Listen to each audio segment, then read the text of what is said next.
வணக்கம். தமிழாளி தொலைக்காட்சி செய்திகள் வாசிப்பவர் கமலா ஜெகதீஸ்வரன். முதலில் தலைப்புச் செய்திகள். யாழ் அரசாங்க அதிபருடன் இறைவரி திணைக்கள ஆணையாளர் சந்திப்பு. இளைஞர்களை வலுக்கட்டாயமாக பிடித்து வந்து சிறைக்குள் சுட்டுக்கொலை. கண்ணீருடன் கதறும் தாய். லண்டனில் உணர்வுபூர்வமாக இடம்பெற்ற கரும்புலிகள் நினைவேந்தல். டிக்டோக்கில் அறிமுகமான சிறுவனால் சிறுமிக்கு நேர்ந்த கதி. ஆயுதம் தாங்கிய முப்படையினருக்கு ஜனாதிபதி பிறப்பித்துள்ள அவசர உத்தரவு. முடிவுக்கு வந்தது ஒரு சகாப்தம். உலக கோப்பையிலிருந்து கண்ணீருடன் விடைபெற்றார் ரொனால்டோ. திருகோணமலையில் சுற்றுலாத்துறையை விரிவுபடுத்துவது தொடர்பில் இந்தியாவுடன் ஒப்பந்தம். ஐரோப்பாவிற்கு ஏவுகணை எதிர்ப்பு அமைப்பை உருவாக்க செலன்ஸ்கி அவசர அழைப்பு. தமிழக அரசியலில் மீண்டும் இழுபறி நிலை. விஜயின் அரசை கவிழ்க்க இரகசிய சதித்திட்டம். சீனாவில் $324 மில்லியன் ஊழல் வழக்கு. முன்னாள் அரச அதிகாரிக்கு மரண தண்டனை. இனி தொடர்கிறது விரிவான செய்திகள்.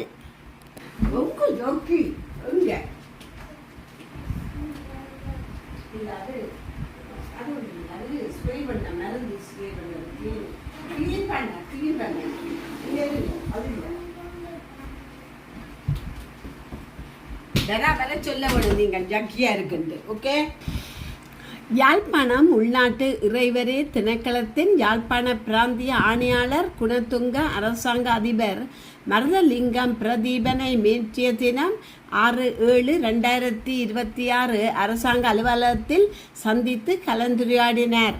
இதன்போது வரி செலுத்தினர் அடையாள இலக்கம் TIN பெற்றுக்கொள்வதற்காக அண்மைய நாட்களாக பொதுமக்கள் நீண்ட வரிசையில் நிற்பது தொடர்பாக அரசாங்க அதிபர் தம்முடன் தொலைபேசியில் கலந்துரையாடி பொதுமக்களுக்கான உரிய அறிவுறுத்தல்களை வழங்கியமைக்காக தமது நன்றியை தெரிவித்துக் கொண்டார்.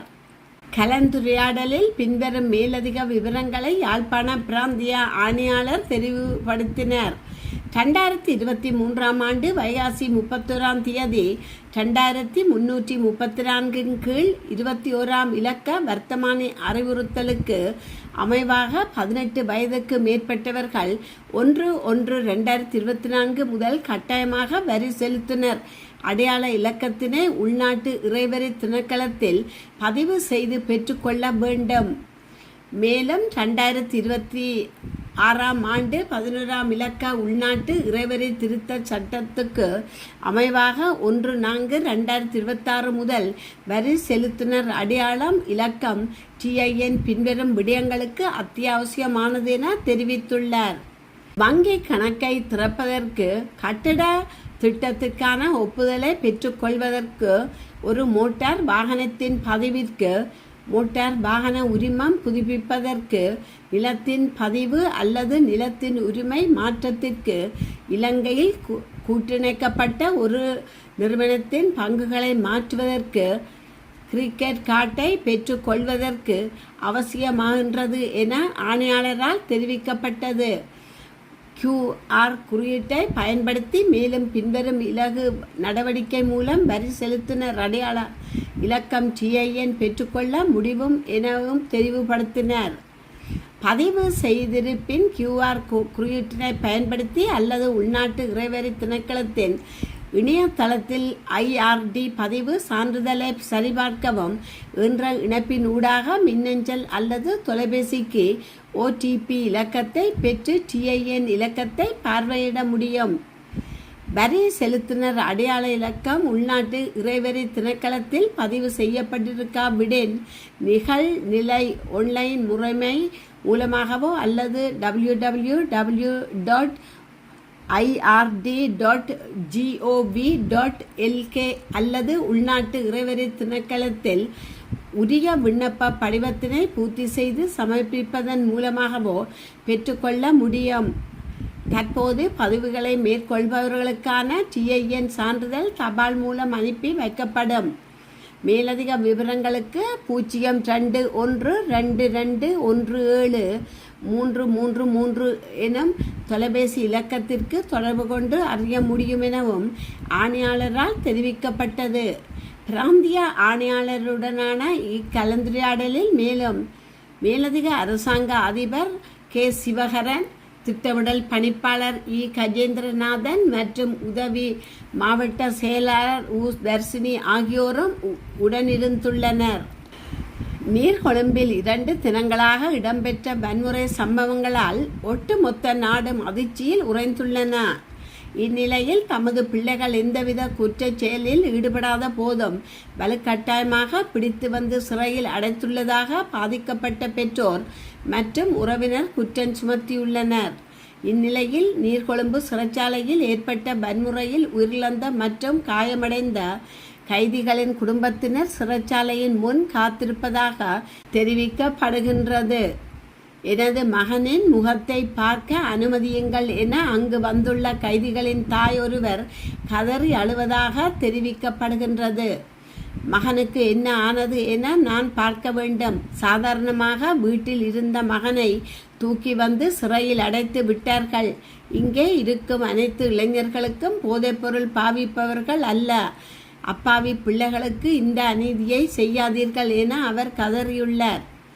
சிறைச்சாலையில் ஏற்பட்ட மோதலின் போது சிறைச்சாலைக்கு முன்னால் தடுத்து வைக்கப்பட்டுள்ள தமது உறவினர்கள் குறித்து தகவல்களை அறிவதற்காக வந்திருந்த தாய்மார்கள் குழுவில் இருந்த தாயொருவர் கதறி அழுது தனது வேதனையை இவ்வாறு வெளிப்படுத்தினார்.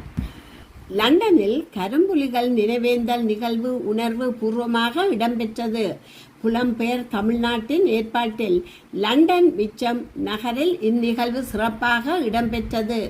இதன்போது கரும்புலிகளின் திருவுருவ படங்களுக்கு தீபமேற்றியும் மாலை அணிவித்தும் மலர் சொரிந்தும் அஞ்சலி செலுத்தப்பட்டதுடன் கரும்புலிகள் தொடர்பான கருத்துரைகளும் இடம்பெற்றன.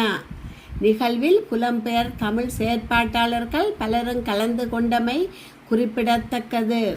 டிக்டாக் செயலி மூலம் நட்பாக பழகிய 14 வயது சிறுமியை துஷ்பிரயோகம் செய்ததாக கூறப்படும் 17 வயது சிறுவன் போலீசாரினால் கைது செய்யப்பட்டுள்ளார். களுத்துறை வடக்கு போலீஸ் பிரிவுக்குட்பட்ட பிரதேசத்தில் வைத்து சிறுவன் கைது செய்யப்பட்டுள்ளதுடன் சிறுமியையும் போலீசார் மீட்டுள்ளனர். புத்தளம் மாரவில பகுதியைச் சேர்ந்த 14 வயது சிறுமியொருவர் டிக்டாக் மூலம் 17 வயது சந்தேக நபருடன் அறிமுகமாகி அவருடன் நெருக்கமான உறவை ஏற்படுத்தி கொண்டுள்ளார். சந்தேக நபர் சிறுமியை நேரில் சந்திக்க சென்று சில நாட்கள் அவருடன் தங்கியிருந்த போது சிறுமியை தவறான துன்புறுத்தலுக்கு உள்ளாக்கியுள்ளார். இதன் பின்னர் புத்தளத்தில் உள்ள சிறுமியின் சகோதரியின் வீட்டில் வைத்து 2வது முறையாகவும் தவறான துன்புறுத்தலுக்கு உள்ளாக்கியுள்ளார். இதனை அடுத்து குறித்த சிறுமியை களுத்துறை பிரதேசத்துக்கு அழைத்து சென்றிருந்த நிலையில் சந்தேக நபரை போலீசார் கைது செய்துள்ளதுடன் அவருடன் தங்கியிருந்த சிறுமியையும் போலீசார் மீட்டுள்ளனர். சம்பவம் குறித்து களுத்துறை வடக்கு போலீசார் விசாரணைகளை மேற்கொண்டு வருவதோடு பாதிக்கப்பட்ட சிறுமிக்கு மருத்துவ பரிசோதனையும் மேற்கொள்ளப்பட்டுள்ளது. நாட்டில் பொது அமைதியை பேணி பாதுகாப்பதற்காக முப்படைகளின் அனைத்து உறுப்பினர்களையும் குறிப்பிட்ட பிரதேசங்களில் விசேட கடமைகளில் ஈடுபடுத்துமாறு ஜனாதிபதி அனுர குமார திசநாயக்க அவசர உத்தரவை பிறப்பித்துள்ளார். இந்த உத்தரவை சபாநாயகர் ஜெகத் விக்ர ரத்னா இன்று நாடாளுமன்றத்துக்கு உத்தியோகபூர்வமாக அறிவித்துள்ளார். ஜனாதிபதி செயலகத்தினால் சபாநாயகர் ஜெகத் விக்ர ரத்னாவுக்கு அனுப்ப வைக்கப்பட்ட உத்தியோகபூர்வ விசேட செய்தியை அவர் நாடாளுமன்றத்தில் வாசித்துள்ளார். ஜனாதிபதி அனுர குமார திசநாயக்காவினால் பிறப்பிக்கப்பட்டுள்ள இந்த கட்டளையானது நாடாளுமன்றத்தின் அவசர கவனத்திற்கு கொண்டுவரப்படுவதாக சபாநாயகர் குறிப்பிட்டுள்ளார். பொதுமக்கள் பாதுகாப்பு சட்டத்தின் 12ஆம் பிரிவின் மூலம் ஜனாதிபதிக்கு வழங்கப்பட்டுள்ள விசேட அதிகாரிகளின் பிரகாரமே நாட்டின் பொது அமைதியை பாதுகாப்பதற்காக இந்த விசேட பிரகடனம் பிறப்பிக்கப்பட்டுள்ளதாக சபாநாயகர் சபைக்கு தெரிவித்தார். இந்த தரவின் கீழ் பொதுமக்கள் பொது பாதுகாப்பு சட்டத்தின் 1வது அட்டவணையில் நிச்சயம் செய்யப்பட்டுள்ள இலங்கை இராணுவம், கடற்படை மற்றும் விமானப்படை ஆகிய முப்படைகளின் அனைத்து உறுப்பினர்களுக்கும் உடனடியாக பாதுகாப்பு பணியில் ஈடுபட அழைக்கப்பட்டுள்ளனர். குறித்த சட்டத்தின் 2வது அட்டவணையில் சுட்டிக்காட்டப்பட்டுள்ள மாவட்டங்கள் மற்றும் பிராந்திய எல்லைக்குள் பொது அமைதியையும் சட்ட ஒழுங்கையும் சீராக பேணுவதற்காக முப்படையினர் இவ்வாறு களமிறக்கப்பட உள்ளனர். பொதுமக்கள் பாதுகாப்பு சட்டத்தின் 21ஆம் பிரிவோடு சேர்த்து வாசிக்கப்பட வேண்டிய 2ஆம் பிரிவினை விதிகளுக்கு அமைய ஜனாதிபதியின் இந்த கட்டளை நாடாளுமன்றத்தின் தகவல்களுக்காகவும் மேல் நடவடிக்கைகளுக்காகவும் சமர்ப்பிக்கப்பட உள்ளதாக சபாநாயகர் ஜெகத் விக்ரரத்ன தனது அறிவிப்பில் மேலும் சுட்டிக்காட்டினார்.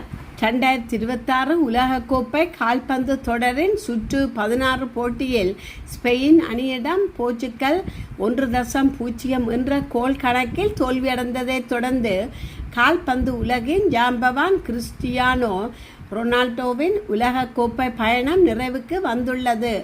இந்த உலக கோப்பையே தனது கடைசி உலக கோப்பை என ஏற்கனவே அறிவித்திருந்த ரொனால்டோ தோல்விக்கு பின்னர் உலக கோப்பை மேடைக்கு உணர்ச்சி பூர்வமாக விடை கொடுத்தார்.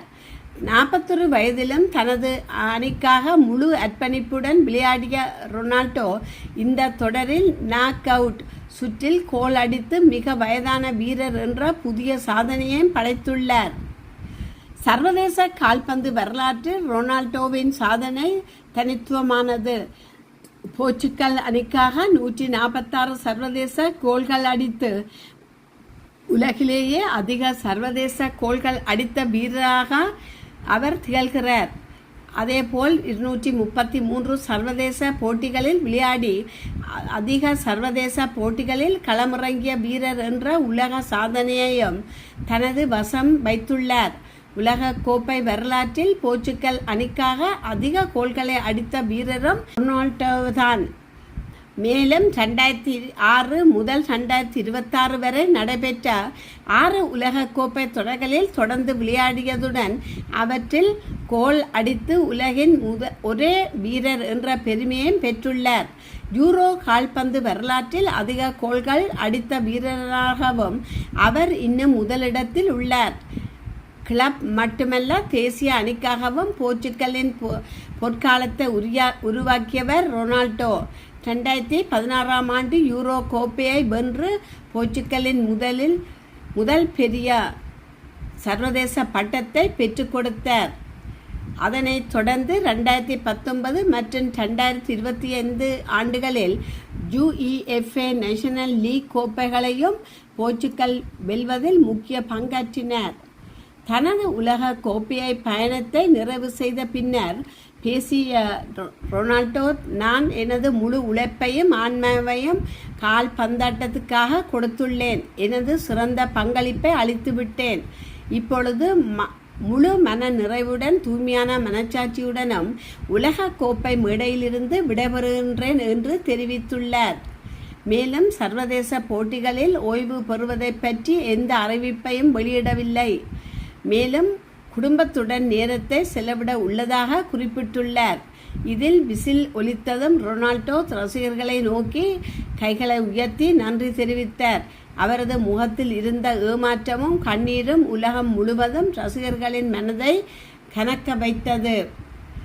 கோப்பைகள் மட்டுமே ஒரு வீரனின் மகத்துவத்தை தீர்மானிக்காது என்பதை தனது வாழ்க்கையால் நிரூபித்தவர் கிறிஸ்டியானோ ரொனால்டோ.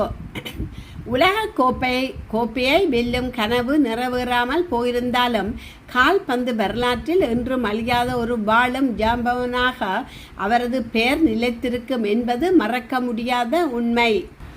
தமிழ்நாட்டில் எதிர்வரும் மாதம் வர்த்தக உடன்படிக்கை ஒப்பந்தம் ஒன்றை கைச்சாத்திடவுள்ள திருகோணமலை மாவட்ட வர்த்தக மற்றும் கைத்தொழில் சம்மேளனத்தின் தலைவர் கே. குலதீபன் தெரிவித்துள்ளார். திருகோணமலையில் உள்ள தனியார் ஹோட்டல் ஒன்றில் நேற்று மாலை இடம்பெற்ற ஊடக சந்திப்பின் போதே அவர் இவ்வாறு குறிப்பிட்டுள்ளார். அவர் தொடர்ந்து தெரிவிக்கையில், அண்மையில் எமது வர்த்தக சம்மேளன பிரதிநிதிகள் இந்தியாவுக்கும் விஜயம் ஒன்றை மேற்கொண்டு அங்கிருக்கும் இலங்கை இந்திய வர்த்தக அமைப்புகள் ஊடாக 4 அமைப்புகளை சந்தித்து கலந்துரையாடியுள்ளோம். இதன் மூலம் திருகோணமலை மாவட்டத்தில் தற்போது முதன்மையாக உள்ள சுற்றுலாத்துறையை விருத்தி செய்யவும் எதிர்பார்க்கப்பட உள்ளது. திருகோணமலை மாவட்டத்தை பொறுத்தமட்டில் எமது சம்மேளனம் பெண்களுக்கான துறை, சுற்றுலாத்துறை மற்றும் இளம் உற்பத்தி வர்த்தகம் என 3 துறைகளை உள்ளடக்கியுள்ளது.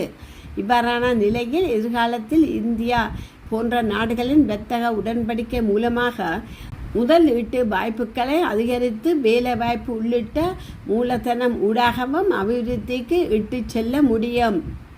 தற்போதைய அரசாங்கம் கடந்த கால அரசாங்கத்தை விடவும் நாட்டை அபிவிருத்தி செய்ய வருகிறது. இது போன்று எமது வர்த்தக சம்மேளனத்துக்கும் நிதி மூலம் மட்டுமல்லாது ஏனைய ஒத்துழைப்புகளையும் வழங்க முன்வர வேண்டும். இதனால் கிழக்கு மாகாணத்தில் வரலாறு காணாத முதலீடுகளை உருவாக்க முடியும். இதற்காக அரச துறையில் கிழக்கு மாகாண ஆளுநர், பிரதம செயலாளர், மாவட்ட அரசாங்க அதிபர் தலைமையிலான அரசு துறை சார்ந்த வர்த்தக அமைப்புக்கான பொறிமுறையை உருவாக்க வேண்டும். ஒட்டுமொத்தமாக இந்திய துணை தூதுவர் சென்னையில் எதிர்வரும் மாதமளவில் அனைத்து டிராவலிங் ஏஜென்ட்களுடைய பிரதிநிதிகள் ஊடான சந்திப்பை ஏற்படுத்தவும் வர்த்தக ஒப்பந்தம் மூலான முதலீடுகளை மேற்கொள்ள குறித்த சந்திப்பு இடம்பெற உள்ளது. மேலும் இலங்கை அரசாங்கத்தின் உதவியுடன் இந்தியாவின் புதியதொரு திட்டமாக பெண் தலைமைத்துவ குடும்பங்களுக்கான 5555 அங்கத்தவர்களை இணைத்து செயற்படக்கூடிய வாய்ப்பும் வழங்கப்பட உள்ளதாகவும் குறிப்பிட்டுள்ளார். ஜோசப் விஜய் தலைமையிலான தமிழக வெற்றி கழக அரசை கவிழ்ப்பதற்கான இரகசிய சதித்திட்டம் அம்பலமானதைத் தொடர்ந்து தமிழ் அரசியல் களத்தில் ஒரு கடுமையான நெருக்கடி வெடித்துள்ளதாக தெரிவிக்கப்பட்டுள்ளது. தற்போது டிவிகே கட்சியும் அதன் கூட்டணி சிறு கட்சிகளும் எதிர்கட்சிகளான திமுக மற்றும் அதிமுக மீது கடுமையான வர்த்தக போர்களில் ஈடுபட்டு வருகின்றன. சபாநாயகருக்கு எதிரான தீர்மானத்தை ஆதரிப்பதற்காக ஒரு ஆலோசனை நிறுவனம் தனக்கு 35 கோடி ரூபாய் லஞ்சம் வழங்கியதாக டிவிகே கட்சி எம்பி ஒருவர் தனதுக்கு அளித்த முறைப்பாட்டை தொடர்ந்து சென்னை போலீசார் நேற்று 3 பேரை கைது செய்தனர். கைது செய்யப்பட்டவர்களில் ஒருவர் எதிர்க்கட்சியான திமுக எம்பி செந்தில் பாலாஜி மற்றும் அவரது சகோதரன் அசோக் ஆகியோருக்கு நெருக்கமானவர் என்று கூறப்படுகிறது. விஜயின் அரசை கவிழ்க்கும் நோக்கில் 15 டிவிகே எம்பிக்களை ஒரே நேரத்தில் பதவி விலகச் செய்ய வைப்பதே இந்த சதியின் நோக்கம் என அரசியல் வட்டாரங்கள் தெரிவிக்கின்றன. டிவிகே எம்பிஎன் இளையராஜாவுக்கு லஞ்சம் கொடுக்க முயன்ற குற்றச்சாட்டின் பேரில் பாலாஜியின் சகோதரர் அசோக் மீது போலீசார் தற்போது முதல் தகவல் அறிக்கை பதிவு செய்துள்ளனர். அதன்படி இவ்விடயம் தொடர்பாக திமுக கட்சியை டிவிகே கட்சி கடுமையாக குற்றஞ்சாட்டி வருவதாக இந்திய செய்தி ஊடகங்கள் தெரிவிக்கின்றன. கடந்த 40 நாட்களாக அவர்களது எம்பிக்கள் பலர் திமுக கட்சியிடமிருந்து அழுத்தத்திற்கு உள்ளடக்கி வருவதாக கூறப்படுகிறது. நாடாளுமன்ற உறுப்பினர்களுக்கு லஞ்சம் கொடுக்கும் மோசடியில் ஈடுபட்டிருந்த திமுக கட்சி தற்போது காவல்துறையினரால் பிடிக்கப்பட்டுள்ளது என தமிழக அமைச்சர் CDR நிர்மலகுமார் தெரிவித்துள்ளார். முன்னாள் முதலமைச்சர் மு.க. ஸ்டாலினும் எதிர்க்கட்சி தலைவரும் உதயநிதியுமே இந்த நெருக்கடிக்கு காரணம் என்று அவர் நேரடியாக குற்றஞ்சாட்டியுள்ளார். இந்த குற்றச்சாட்டுக்கு பதிலளித்த எதிர்க்கட்சிகளான திமுக மற்றும் அதிமுக முதலமைச்சர் விஜய் தனது வாக்குறுதிகளை நிறைவேற்ற தவறிவிட்டார் என்றும் அந்த தோல்வியை மூடி மறைப்பதற்காகவே திமுக கட்சி ஆதாரமற்ற குற்றச்சாட்டுகளை முன்வைக்கிறது என்றும் கூறுகின்றன. தேர்தலுக்கு முன்பு தாங்கள் விமர்சித்த கட்சிகளுடன் கூட்டணி அமைத்தும் பிற கட்சிகளிடமிருந்து நாடாளுமன்ற உறுப்பினர்களை தங்கள் பக்கம் இழுத்து டிவிகே கட்சி ஆடும் இந்த அரசியல் ஆட்டத்தில் மக்களின் நலன் மறைக்கப்பட்டு விட்டது என்று அதிமுக தலைவர் எடப்பாடி பழனிசாமி தனது எக்ஸ் கணக்கில் பதிவிட்டுள்ளார். சீனாவின் நான்ஜிங் நகரின் முன்னாள் மூத்த அரசு அதிகாரியான ஜாங் ஜூலின் என்பவருக்கு பெரும் ஊழல் குற்றச்சாட்டுகளுக்காக சீனா நீதிமன்றம் மரண தண்டனை விதித்துள்ளது. 1993 முதல் 2023 ஆண்டு வரையிலான காலகட்டத்தில் பல்வேறு அரசு பதவிகளை வகித்த இவர் திட்டங்களை வழங்குதல், வணிகச் சலுகைகள் மற்றும் நில ஒதுக்கீடு போன்றவற்றுக்காக பலரிடமிருந்து சட்டவிரோதமாக சுமார் 2.2 பில்லியன் யுவான் இலஞ்சமாக பெற்றுள்ளார் என்று ஜியாங்சு மாகாணத்தில் உள்ள சாங்கோ இளைஞடை மக்கள் நீதிமன்றம் தெரிவித்துள்ளது. லஞ்சம் வாங்கியது மட்டுமன்றி பொது பணத்தை முறைகேடு செய்தது, அதிகார துஷ்பிரயோகம் மற்றும் பண மோசடி போன்ற குற்றங்களும் அவர் மீது நிரூபிக்கப்பட்டுள்ளது. சீனா ஜனாதிபதி ஷி ஜின்பிங்கின் நீண்டகால ஊழல் எதிர்ப்பு பிரச்சாரத்தின் ஒரு பகுதியாக இந்த நடவடிக்கை எடுக்கப்பட்டுள்ளது. நீதிமன்றத்தில் தனது குற்றங்களை ஒப்புக்கொண்டு ஜாங் ஜூலின் வருத்தம் தெரிவித்துள்ளதாக கூறப்படும் நிலையில் அவரின் சொத்துக்களை பறிமுதல் செய்து முழு பணத்தையும் மீட்டெடுக்க அதிகாரிகள் திட்டமிட்டுள்ளனர். சீனாவில் சமீபத்திய ஆண்டுகளில் ஊழல் குற்றங்களுக்காக மரண தண்டனை விதிக்கப்பட்ட மிக பிரமாண்டமான வழக்குகளில் ஒன்றாக இது பார்க்கப்படுகிறது. பிரான்ஸ் ஜனாதிபதி இமானுவேல் மேக்ரோன் தங்கவிருந்ததாக கூறப்படும் ஹோட்டலுக்கு அருகில் சிரியாவின் தலைநகர் டமாஸ்கஸில் இன்று வெடிகுண்டுகள் வெடித்ததாக பாதுகாப்பு வட்டாரம் ஒன்று தெரிவித்துள்ளது. இந்த வெடிப்பை தொடர்ந்து அந்த பகுதிக்கு செல்லும் சாலைகள் மூடப்பட்டுள்ளதுடன் கடுமையான பாதுகாப்பு ஏற்பாடுகளும் மேற்கொள்ளப்பட்டன. சம்பவ இடத்துக்கு அருகில் வெடிப்பு சத்தங்கள் கேட்டதாகவும் அப்பகுதியில் புகை எழுவதை கண்டதாகவும் ராய்ட்டர்ஸ் செய்தி நிறுவனம் தெரிவித்துள்ளது. சிரிய ஜனாதிபதி பசார் அல் அசாத் பதவியில் இருந்து அகற்றப்பட்டதன் பின்னர் டமாஸ்கஸுக்கு பயணம் மேற்கொண்ட முதல் முக்கிய ஐரோப்பிய ஒன்றிய தலைவர் இமானுவேல் மேக்ரோன் ஆவார். இத்துடன் செய்திகள் நிறைவு பெறுகின்றன. மீண்டும் மற்றொரு செய்தியூடாக உங்களை சந்திக்கும் வரை வணக்கம் கூறி விடைபெறுபவர் கமலா ஜெகதீஸ்வரன். நன்றி.